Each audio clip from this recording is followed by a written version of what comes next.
Chinese New Year is coming up, and that means one thing. Time to gather your friends and make a ton of dumplings together. In China, Lunar New Year is when families gather, and in a lot of regions, especially in the north of China, it's tradition to get everyone together and make Jiaozi, aka Chinese dumplings. Me and my friends did it a bit early this year because I wanted to make a basic guide on how to make dumplings for you guys. No matter if you want to boil them, or maybe you want to steam them, or perhaps you even prefer the pan-fried pot sticker. I'll show you all of that, also my basic take on Chinese Jiaozi fillings, including an option for vegans and vegetarians. Oh, and then of course there's folding the dumplings. We'll talk about that too. And if you're wondering why am I doing this, well, I have a plan. While in China there are a lot of family gatherings this time of year, in many other countries like here in Germany, we just done that. Christmas, New Year's. So I have this idea. How about we get a group of friends together instead? Like, I'm trying to make this a new thing, a new tradition, and so I hereby invite and challenge you to Jiaozi Fest 2020. I mean, of course you can host a Jiaozi Fest any time of the year, but Lunar New Year will be high season. And to make sure your Jiaozi Fest is a success, here's all you need to know about making Chinese dumplings at home. First, let's talk about the wrappers, or dumpling skins. Let's get one thing out of the way first. These are store-bought wrappers. The advantage is obvious, there's no work to do and they're all very uniform and thin. But there's a difference in both texture and flavor, and it's not great. They're also pretty dry, so you're gonna need like egg wash or something like that to seal them, and then when you cook them they could open back up and then everything's a mess. So just make them yourself. It's not that hard. It is literally just flour with a pinch of salt and then 50% of its weight in water. That's it. You want to knead the dough into a smooth ball and let it rest, covered for at least 1 hour or up to 3 hours. The dough will get much softer in that time. So this so-called cold water dough has an amazing texture, but it's quite tricky to work with. You'll see in a bit. So for now, let's set up a very beginner-friendly alternative. We make almost exactly the same dough with flour and a pinch of salt, but this time we're gonna add some boiling water. I'm not gonna get into the chemistry of what happens, but this step really changes the texture of the dough. This one will be a lot easier to work with, but it doesn't do so well when you make boiled dumplings, only steamed and pan-fried. Either way, this dough also has to rest for at least 1 hour, and while both of them do, let's talk about fillings. There are countless different fillings for Chinese dumplings. Most of them are a mix of some type of meat or protein, then some type of vegetable for balance, and of course seasoning. If you don't eat meat, to make it short, I tried a whole bunch of things, and the easiest and most reliable way to get good results is simply following any recipe that uses meat and then substituting that meat for one of those vegan meat minces that have been popping up everywhere recently. Tried it.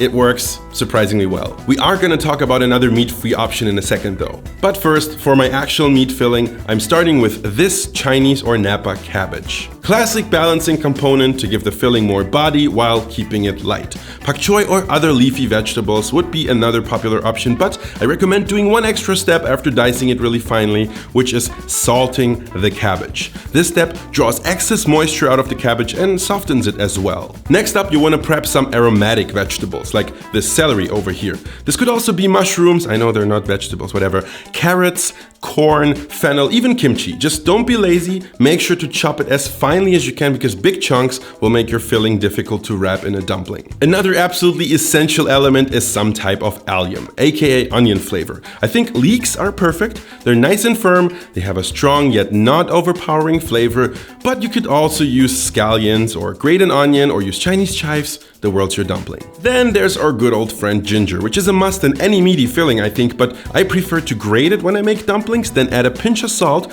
to help draw out the moisture. Because yes, this ginger juice is what I will eventually be using. It gives us all the flavor without any of the spicy chunks. Now let's talk about meat. Ideally, you'd make your own mince, but this is where I think store-bought is just fine. Almost any meat works. I'm mixing pork and shrimp for an awesome surf and turf combo. And now look at what I'm doing. The function of meat in dumplings is not just flavor, no, it is also crucial for holding the filling together. Again, I'm gonna spare you the chemistry, but continue stirring in one direction works the meat in a way that it gets pasty and sticky, which is exactly what we want. When you're there, add your leeks, the more the better if you ask me, and of course your aromatic veggies.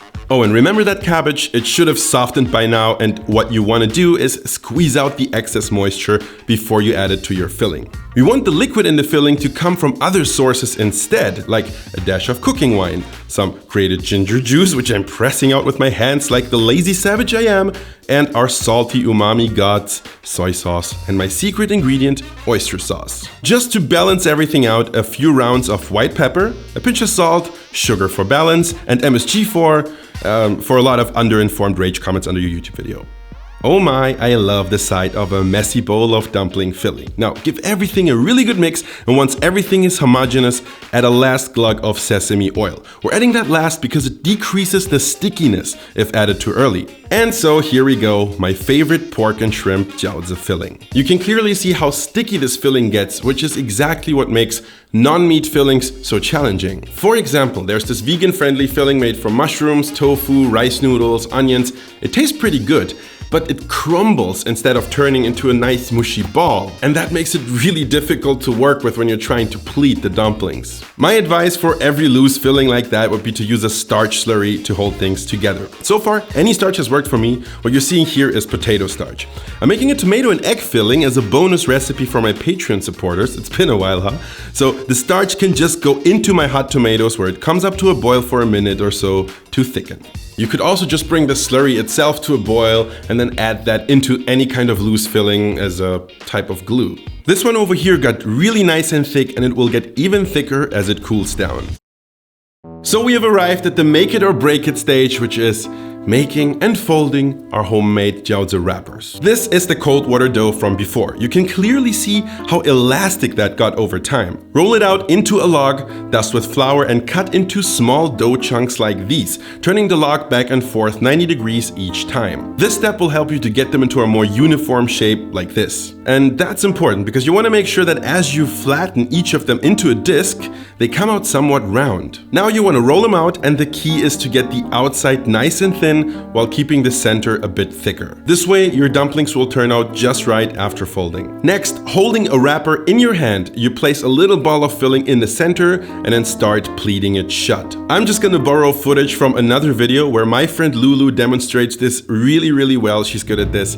Watch this part again in slow motion if you need more clarity. Let me just mention that yes, all that rolling and folding, it does need a little bit of practice, especially the cold water dough. However, cold water dough, as I mentioned before, is the only one that's gonna do well when you're making boiled dumplings. At least that's what I think. And in order to make boiled dumplings, you add them into a pot with a good amount of almost boiling water, bring it up to a boil, only to then kill the boil with a little splash of cold water. This helps to not boil your dumplings too aggressively, and you want to repeat that 3 times, and if your dumplings have now floated up to the surface, you should be golden. As you can see, even after years of doing this, I still can't get them perfectly even. Don't worry, we'll fix that. But even still, the dough has a wonderful al dente texture and the filling tastes great, especially with a bit of dumpling dip. What's that dumpling dip, you ask? Couldn't be any simpler. Just hit your Asian grocery store and look for dark Chinese vinegar that says mature. This will be our base. Add a splash of soy sauce, a few thin slices of fresh ginger, and a few freshly crushed cloves of garlic. That is it. But now back to our somewhat uneven dumpling wrappers. As I mentioned before, there is a beginner-friendly solution. And by that, I mean our hot water dough. You can immediately see that it's stiffer, it's not as elastic, and you will also notice that this makes it so much easier to work with. You don't need a ton of flour, and as you roll them out, they get nice and thin, they also stay nice and thin, and they just generally listen to you much better. With a hot water dough, even I can pull off some good-looking dumplings. How do we cook them? Well, one way would be to steam our dumplings. Bamboo steamers are perfect, but any other steamer will work as well. Just make sure to put something under your dumplings so they don't stick to the steamer, like this steaming paper. Alternatively, you can grab a leaf of our cabbage, or even better, a leaf of lettuce, and just use that, nature's steaming paper. The dumplings normally need around 6 minutes, and now I know you want to see a cross section, so here it is. Look at this wonderfully even skin. Beautiful. Even the tomato and egg filling is not a problem with these. However, a lot of people prefer pan-fried dumplings, also called potstickers. You'll need a skillet for that, so get it nice and hot and add some oil. Place your dumplings in the pan, flat side down, and fry them for a few minutes. In the meantime, we can make another starch slurry. As soon as the dumplings are golden brown on the bottom, add the slurry to your dumplings and cover with a lid. Let them steam for around 3 minutes and then remove the lid. The slurry will get thicker and thicker until eventually all the water is gone and all that remains is this characteristic crust. I know it might not look like much, but listen to this.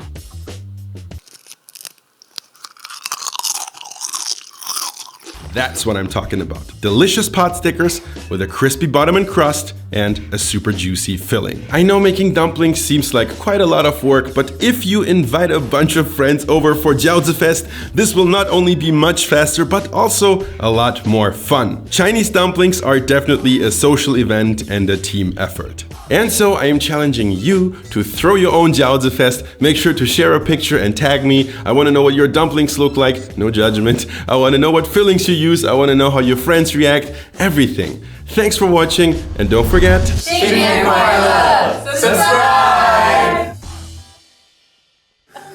Hold!